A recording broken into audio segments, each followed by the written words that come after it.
როგორც ცდილობენ რეჟიმის ლიდერები ბიოგრაფიის წაშლას და მის უგულებელყოფას, კობახიძე, პაპუაშვილი და სხვები, ვინც დღეს სამოქალაქო საზოგადოების წინააღმდეგ იბრძვიან, არაფერს ამბობენ მათ წარსულზე.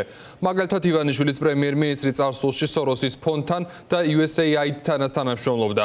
17 წლის განმავლობაში იღებდა გერმანიის მთავრობისგან ფულს ოლიგარქის პარლამენტის სპიკერი.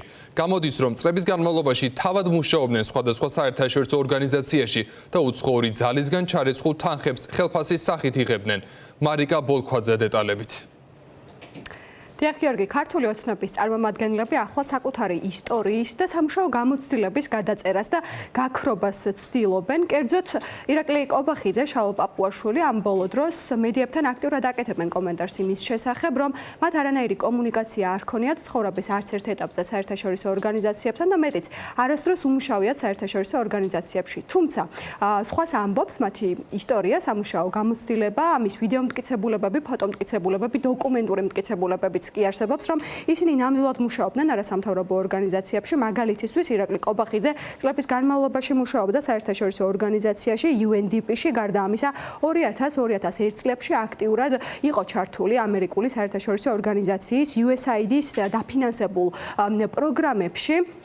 ირაკლი კობახიძე USAID-ის, ანუ შეერთებული შტატების საერთაშორისო განვითარების სააგენტოს საზოგადოებრივი განათლების პროექტის რეგიონული კოორდინატორი იყო და ამერიკის შეერთებული შტატებისგან იღებდა ხელფასს. რაც შეეხება უშუალოდ შალვა პაპუაშვილს, ის წლების განმავლობაში გერმანულ საერთაშორისო ორგანიზაციაში GIZ-ში მუშაობდა. ის ამ საერთაშორისო ორგანიზაციაში 17 წლის განმავლობაში მუშაობდა და შეიძლება ითქვას, რომ თუ მათი ტერმინით ვიმსჯელებთ, ისინი უცხოური ძალისგან იყვნენ დაფინანსებული, სწორედ გერმანიის ხელისუფლებისგან იღებდა უშუალოდ ხელფასს 17 წლის განმავლობაში. შალვა პაპუაშვილი ამის დამადასტურებელი ვიდეო მტკიცებულებები არსებობს, რომლებიც სოციალურ ქსელში ვრცელდება, აგრეთვე აქტიურად ვრცელდება ბოლო პერიოდში ირაკლი კობახიძის ვიდეოები, თუ როგორ უხდის ის სოროსის ფონდს მადლობას მისი უკვე თანამდებობის პერიოდში ყოფნის დროს გაწეული შრომისთვის და იმ სხვა წლისთვის, რაც საერთაშორისო, რაც არასამთავრობო ორგანიზაციას საქართველოსთვის წლების განმავლობაში უკეთებია. თქვენ ახლა პირდაპირ ეთერში შეგიძლიათ მოისმინოთ ირაკლი კობახიძის კომენტარი არქივიდან.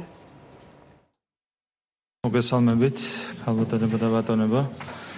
დიდ მადლობას გიხდით მობრძანებისთვის და პირველ რიგში დიდ მადლობას გიხდით იმ ძალიან მნიშვნელოვანი წვლილისთვის, რომელიც შეგვაქვთ თქვენ თითოეულ თქვენგანს იმ საქმეში, რაც თქვია ჩვენი ქვეყნის განვითარება, ჩვენი საზოგადოების განვითარება, ეს არის ნამდვილად ფასდაუდებელი, ძალიან მნიშვნელოვანია თანამშრომლობა ხელისუფლებას და არასამთავრობო სექტორს შორის, ხელისუფლებას და არასამთავრობო ორგანიზაციებს შორის, განსაკუთრებით პარლამენტსა და არასამთავრობო ორგანიზაციებს შორის. და მე კიდევ ერთხელ მინდა დავადასტურო ჩვენი სრული მზადყოფნა, რომ შევინარჩუნოთ და კიდევ უფრო გავაღრმავოთ ის თანამშრომლობა, რომელიც არის დამყარებული ხელისუფლებას ერთი მხრივ და მეორე მხრივ არასამთავრობო ორგანიზაციებს, ზოგადად არასამოქალაქო საზოგადოებას შორის. ეს ყველაფერი კი ხდება იმ ფონზე, როცა ქართული ოცნების ხელისუფლება ახლა არასამთავრობო სექტორისთვის ახალ კანონებს აწესებს. შეიძლება ითქვას, რომ ორმაგი სტანდარტია, როცა ქართული ოცნების წარმომადგენლებს შეუძლიათ, რომ არასამთავრობო სექტორიდან შემდგომში საქმიანობა უკვე პოლიტიკურ სფეროში გააგრძელონ და პოლიტიკური მიმართულებით იყონ ასპარეზზე. ახლა ქართული ოცნების წარმომადგენლები მათ ყოფილ კოლეგებს პოლიტიკაში ყოფნას უკრძალავენ. ქართულმა ოცნებამ სულ რამდენიმე დღის წინ დააინიცირა კანონი, რომლის მიხედვითაც ახლა ვინც არასამთავრობო სექტორის წევრია და ამ მიმართულებით მუშაობს, მას შემდეგი 8 წლის განმავლობაში ეკრძალება პოლიტიკური საქმიანობა ან პარტიის წევრობა. არასამთავრობო სექტორის წარმომადგენლები ამას ქართული ოცნების მხრიდან კიდევ ერთ შეტევად აღიქვამენ და მიიჩნევენ NGO სექტორზე. სწორედ არასამთავრობო სექტორის წარმომადგენლები და ორგანიზაციები არიან ისინი, ვინც ქართული ოცნების პრორუსული ნაბიჯის წინააღმდეგ პირველებმა აიმაღლეს ხმა, ამიტომ ახლა ისინი თვლიან, რომ ამ გზით ქართული ოცნება სექტორის გაჩუმებას და გაქრობას ცდილობს.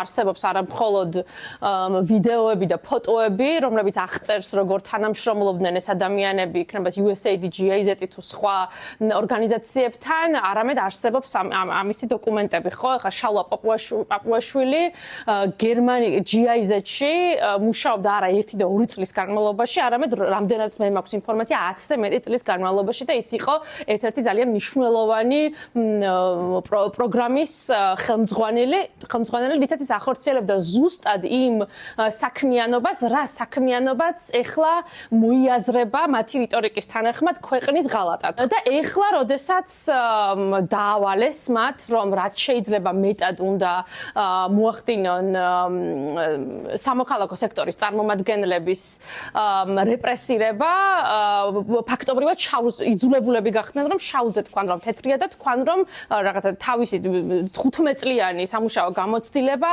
არ არსებობს. ისინი არა უბრალოდ უცხო ჭყალებში უცხო ძალის გამტარებელი უცხო ძალის ინტერესების გამტარებელ ორგანიზაციაში მუშაობდნენ, არამედ წარმოადგენდნენ თავად უცხო ძალას. ამ სტანდარტებით, რა სტანდარტებთან ისინი დღეს ხელმძღვანელობენ, ისინი კიდევ უფრო საშიშებად უნდა ჩათვლილი იყვნენ ქართული საზოგადოებისთვის, ვიდრე ის ადამიანები, რომლებსაც ისინი ახლა უკრძალავენ პოლიტიკაში შესვლას და სხვა ბევრ საქმიანობას. ისინი ფაქტობრივად ყველა მხრიდან კეტავენ გზას, რომ მათ გარდა ფორმალურადაც კი ვერავინ ვერ შეძლოს არჩევნებში მონაწილეობა. ხო, ანუ აქამდე თუ კი ისინი მხოლოდ დისკრედიტაციას ეწეოდნენ, თუ კი აქამდე მხოლოდ ის იყო, რომ საკონსტიტუციო სასამართლოში უნდათ პარტიების აკრძალვა, ახლა უკვე ამ პარტიებში არადასაქმებულ ადამიანებსაც უკრძალავენ პოლიტიკაში შესვლას.